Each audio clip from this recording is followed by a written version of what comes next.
There are concerns lockdown is increasing online gambling within Pacific communities in New Zealand. A Pacific Problem Gambling Service is reporting more people using apps, social media groups, and spending more time on the internet to feed the fix. It warns the long-term impacts will be detrimental if communities and the government don't provide better support to the most vulnerable. Elisha Foon has the story. Mapumaya, a Pacific Problem Gambling Service, is warning more people have turned to their devices over lockdown to feed their gambling habits. They've also noticed a spike in young Pacific men aged 20 to 30 requiring counselling to quit.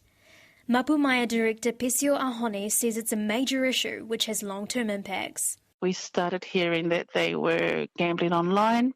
Some of them were buying lotto more online and playing the lotto scratchies online, and then others playing casino-type slot games online from overseas companies. Anecdotally, we've seen an increase of that. She says boredom, isolation, loneliness and desperation are some of the things driving people to gamble online. A Tongan academic who recently completed his PhD on gambling harm to Pasifika communities is also warning against the impacts of online gambling. He says it can be dangerous because the harm flows on to families and wider communities. Dr. Edmund Fehoko says Pasifika and Māori are the most at-risk group in Aotearoa. COVID-19 has pretty much exacerbated this digital world and online opportunities for Pacific peoples, and we can't underestimate the power of online within Pacific communities, and the fact that gambling has already hit the Pacific community like no other.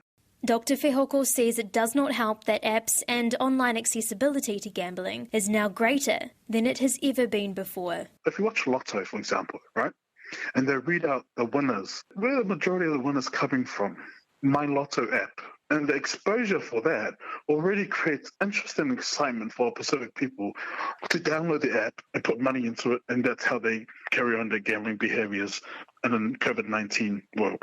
And so if they're doing that for Lotto, imagine what they're doing for TAB, for casino games that are not even controlled here in New Zealand. Pesio Ahone says what she's most worried about are the long-term impacts. Anecdotally, we're seeing it in the front line. As lockdowns continue and as people are more and more isolated, we are going to see the online gambling spending increase. We are going to see online gambling harm increase, and we are going to see more and more fallout from it in terms of an increase in mental health, social impacts of jobs, families, relationships, domestic violence. Minister for Pacific Peoples Apito Williams-Seo acknowledges there is room to do more. We're going to have to figure out as a society, how do we live with gambling out and about our surroundings, and how do we protect the most vulnerable? It's like drug addiction. You end up selling everything just to meet that fix. And so that work